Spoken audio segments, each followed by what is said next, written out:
Here's another feature that is offered by EMR with respect to Iceberg. EMR offers FSx Lustre as a temporary storage where you can store your metastore. And the reason for that is Iceberg maintains metadata across multiple small files like metadata file, manifest file, and so on.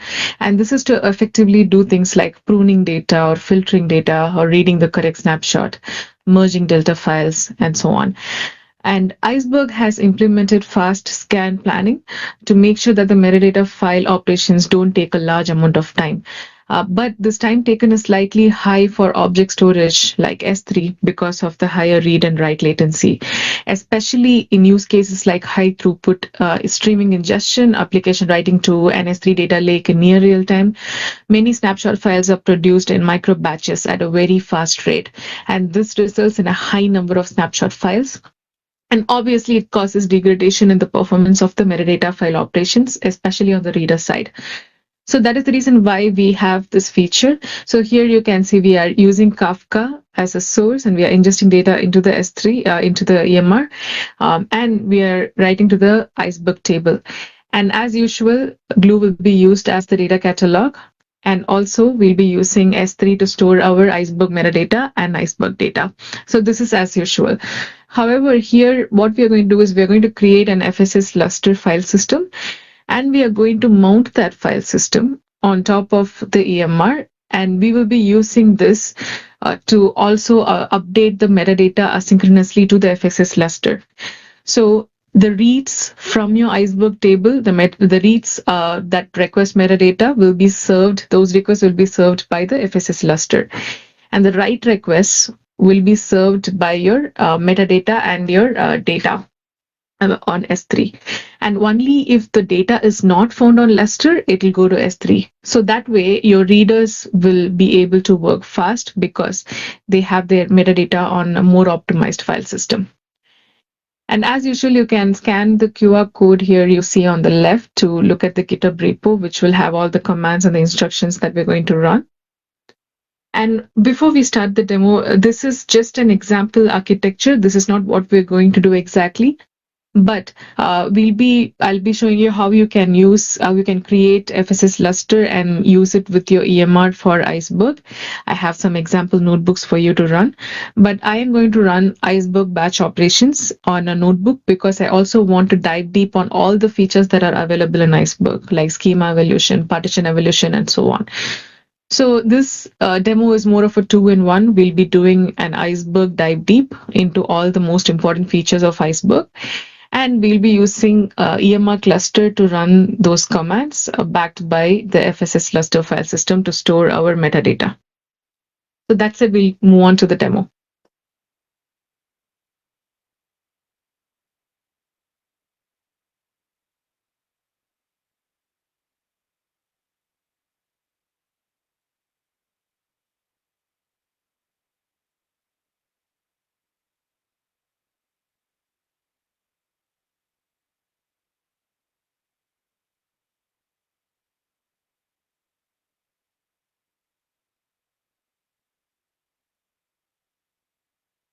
So these are the steps that needs to be performed. I'll go from one. So the first one is you need to create the FSx Lustre file system, and you need to select the scratch deployment mode. And I've already created it here, and I've just kept pretty much everything as default.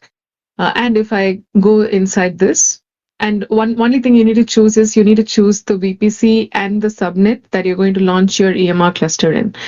You can launch a cluster in a different subnet, but that will lead to cross-AZ traffic, which will have impact on both performance and cost. So it is better to have your cluster created in the same subnet as your FSx Lustre. And once you create your FSx Lustre file system, it's going to give you the DNS name and also the mount name, right? And what we're going to do is we're going to use these two values to create a bootstrap action. And this is the bootstrap action. And what this bootstrap action will do is we're going to use this bootstrap action when we create the cluster.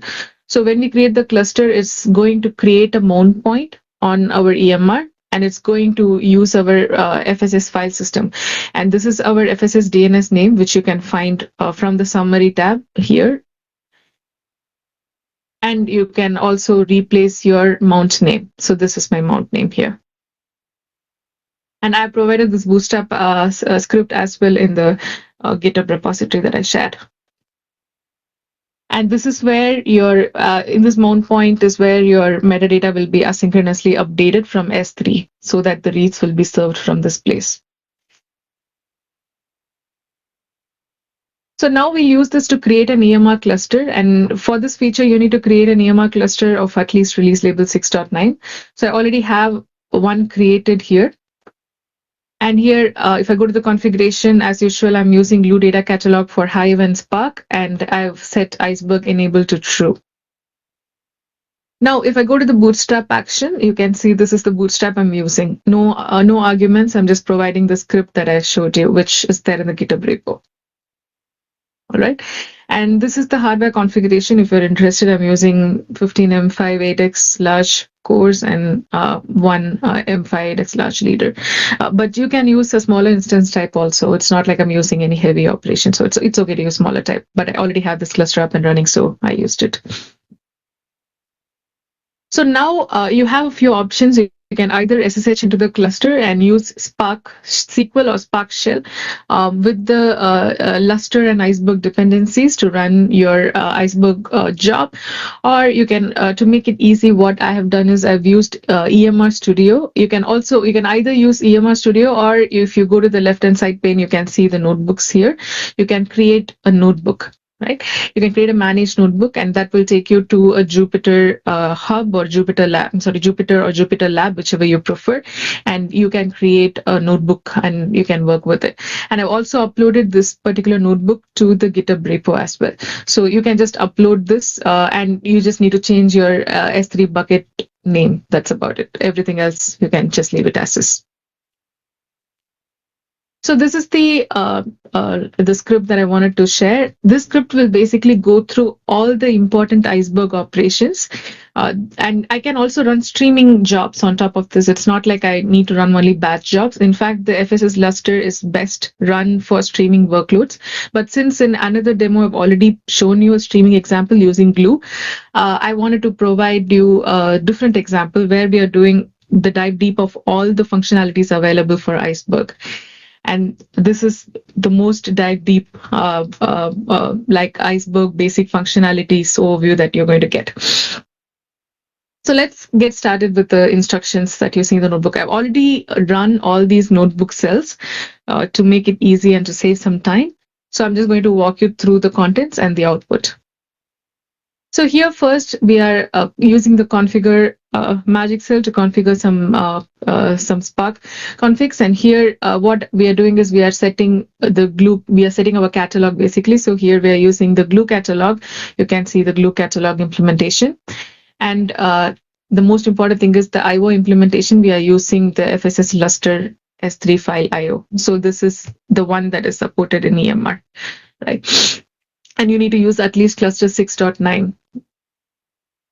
And like I said, this cluster needs to be launched preferably in the same availability zone as your FSx Lustre. Even otherwise, it will work, but it will be much slower, which is not what we want.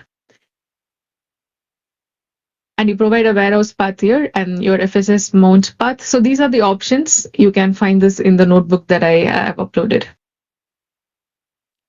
So now let's go ahead and create the Spark session. Whenever you run spark.version or anything to do with Spark, right, it's going to automatically create the session and the yarn application for you. And this is backed by EMR on EC2, but you can also run, you cannot actually run this on EMR on EKS.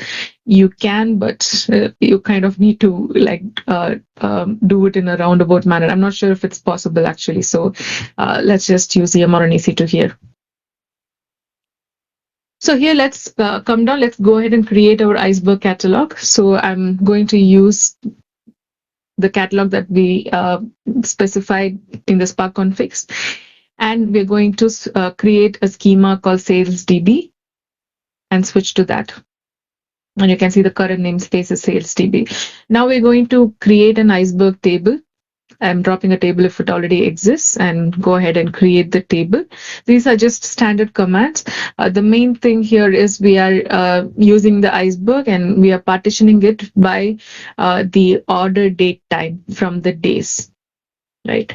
And I'll show you how it looks like. So now when I do show tables, you can see the table orders has been created. Now, if I look into the snapshots of this table, I don't find anything, and that is okay because we haven't really done anything. We just created the table. So now let's go ahead and insert our record. So this is the first record we are inserting. And if I select star from the snapshots, now you can see the first snapshot and you can see the number of records added is 1. And it also says we performed an append operation. Now let's insert 4 more records. And when we do a select star, you'll see 5 records, 1 plus 4. And if you select from star from snapshots, you can see 2 snapshots. We did first insert and then we did the second insert where we inserted 4 rows. So you see 4, and you can see the record added is 4 and here is 1. Now the count is 5. The next is we're going to do deletes, especially this is useful for GDPR, CCPA use cases, which we saw in a different demo in the streaming context. But here, let's see, like if you're going to run GDPR as batch pipelines, this is how you would do it. So you can delete a particular record from this customer. So we are just going to delete based on this condition. And we'll verify that 1 record got deleted. The record where the order ID equal to 2, it matched, it fell under these conditions, so it got deleted. Now, when you do a select star from snapshots, you can see there is a third operation that just got added. This is the delete operation, and a record had been deleted.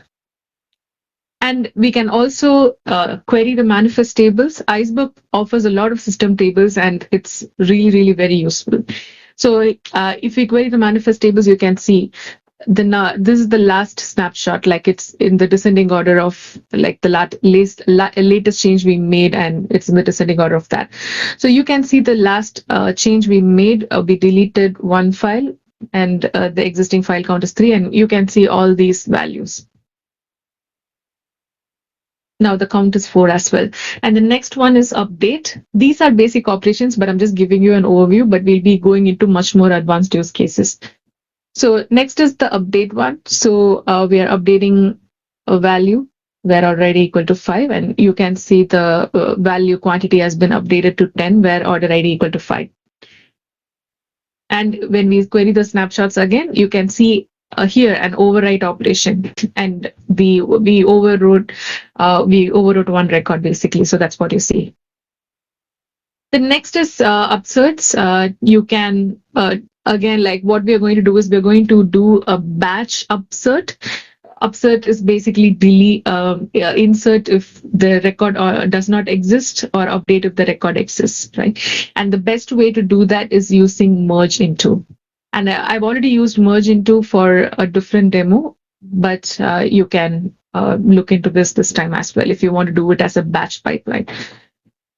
So here you can see I'm creating a table, order update, and I'm just using CTAS. So this is not an iceberg table. I'm just using CTAS to create a table here.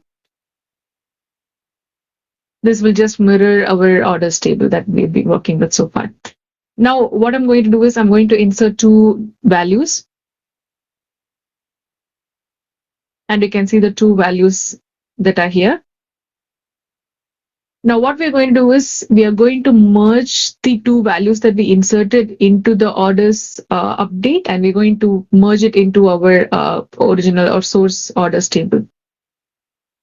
And this is exactly what I meant. So if the record does not exist, then you would insert the record. If the record exists, then you would update.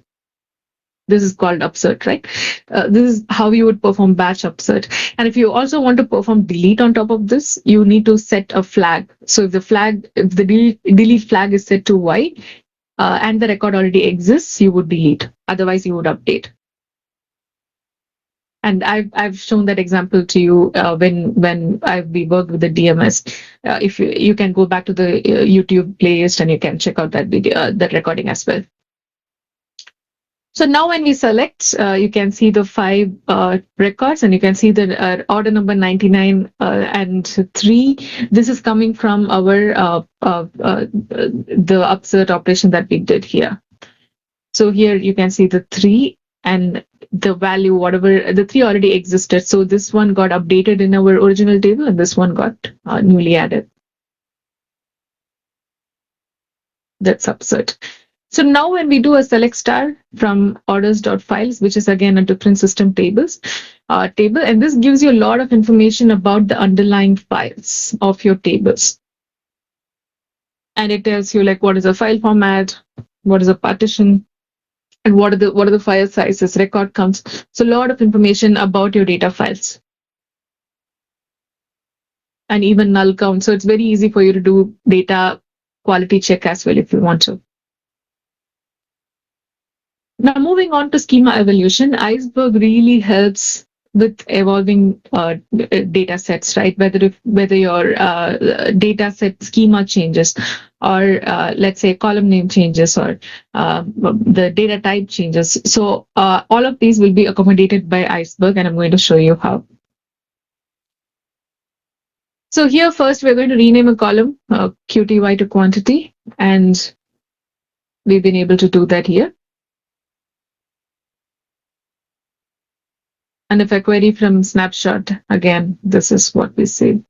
And you can see the quantity. Again, when we do a select star, you can see the changes, whatever alteration we made has been successfully applied to the table. Now we're going to add a new column. Here I'm going to add a column called discount. And you can see that that column actually wouldn't get added. For that, you will need to do a describe because we haven't inserted any records yet. So this will only show the non-null columns. If there are any columns with fully null values, it will not show.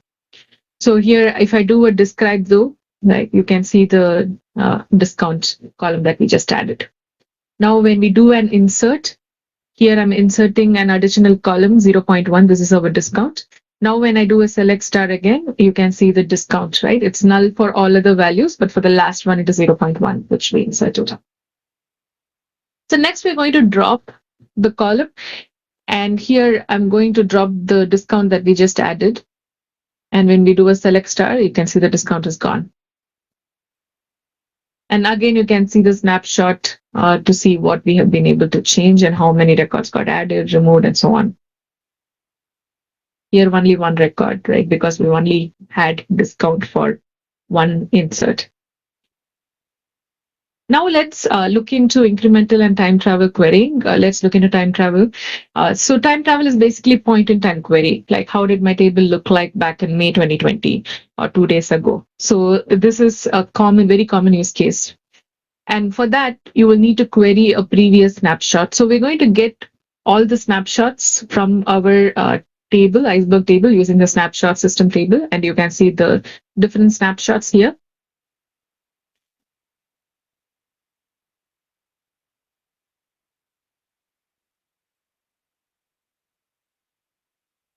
So what we're going to do now is we're going to run, we're going to use just the array and we are going to go to the state of the table after the second snapshot. So for that, you will need to use 0, 1. I'm sorry, 1, 0. Now here, this shows you the table, how our table looked like as of this time, right? And that's what we provided here. We provided the as of time, and we got this snapshot time from the above array. And you can see like we had order ID 99 and everything, right? You don't see that here because we are querying a snapshot that is in a previous state. Like we are not looking at the latest state of our table. We are basically time traveling to how our table looked like before we ran the merge into and all of that.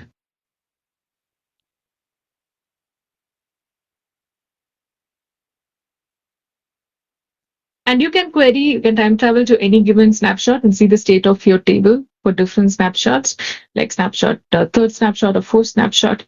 And you can also directly use your snapshot ID to query, and that's what I'm doing here. Last time we used the timestamp, which is also very useful. Like you don't have to worry about what's your snapshot ID. You can just provide a timestamp and you can see how your table looked like around the timestamp.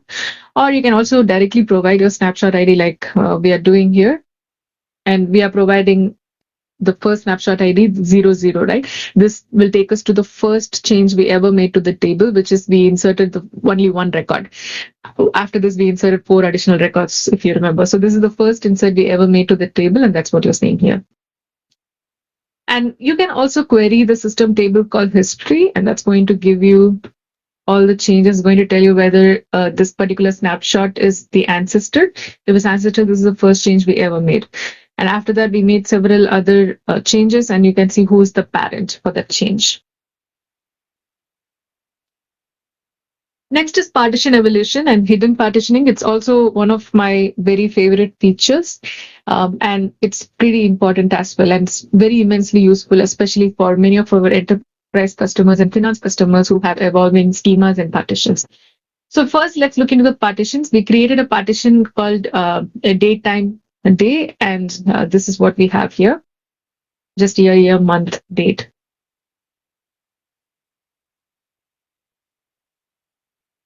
So now when we look at the S3 location of where our data is stored in the S3, you can see this is how it is being partitioned. Order, date, time, day, and you can see what's going on here. And this is basically one day, right? And that's the reason why you have one folder per day. So let's say 1 year down the line, we realize that we need to add hourly partitions. Like you need to query every hour. Let's say like your analyst requirements have changed, like or data volume has drastically increased. That doing just daily partitions is not enough. You need to like get even deeper than that. So for that, if you use traditional Spark, you will need to rewrite the entire data set, right? So you need to like rewrite your data set with the new partition scheme. But here, Iceberg allows you to add partitions without having to perform any data movement.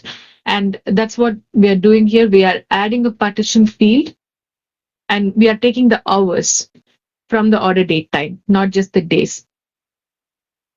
So now after we do an alter table command, we added this partition field and we look at the S3 location again, we continue to see the old partition. So there is no change to the old partitions. You can continue to query your table as you were querying like your old data. Right now, let's insert some record into the table so that you will see how our hidden partitioning works. So here I'm inserting this again, and the last one is the current timestamp, which should be our partitioning field.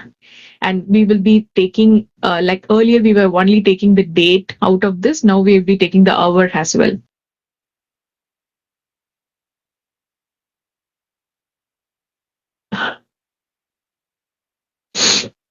So here you can see if I go to the data, you can see the order date time day, which is our original partition.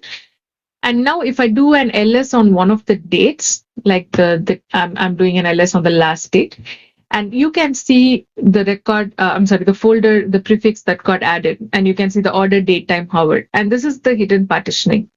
You don't even see it from your table perspective. Like you don't really have to worry about it. You're just inserting as you're normally doing, right? You're just inserting using the timestamp. But under the hood, your Iceberg is able to pick the hour and it's able to create a prefix based on what hour it is. So it created a prefix for the 13th hour.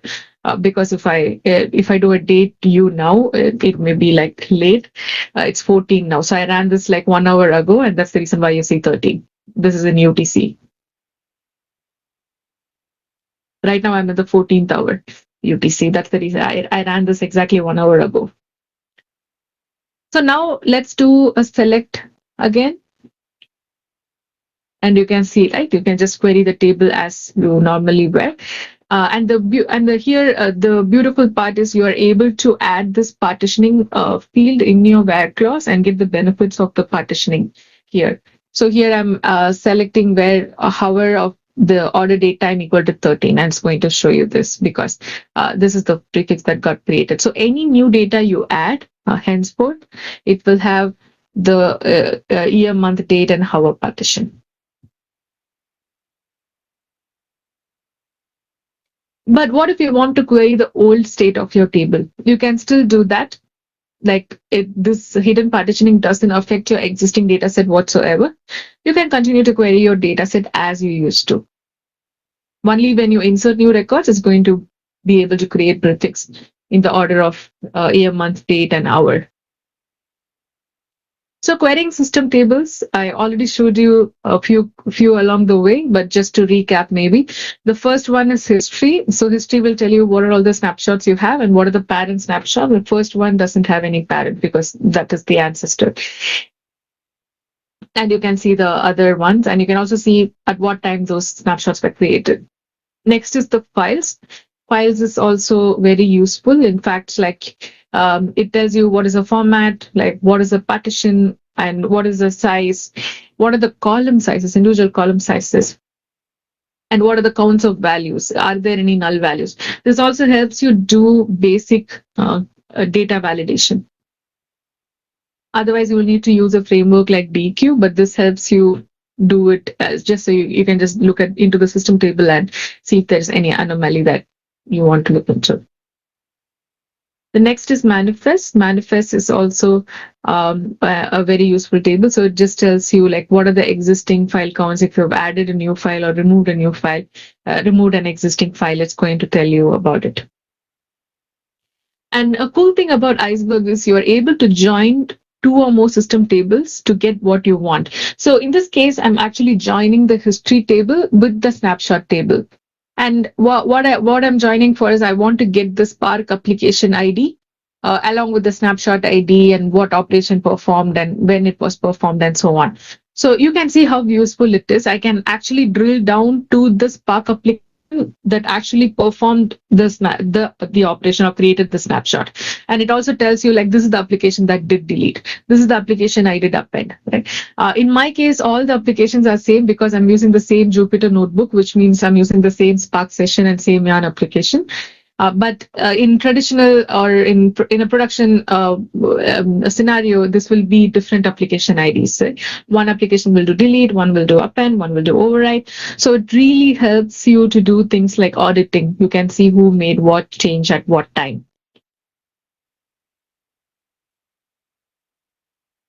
And before we go to the last use case, I want to show you. So all the commands that we ran so far is on top of the FSx Lustre backed cluster. And that's where your metadata will be stored asynchronously. So as and when you perform a write, you are able to check the FSs folder. So this is our mount point where it points to the FSx Lustre file system. And it in turn maps to the S3. And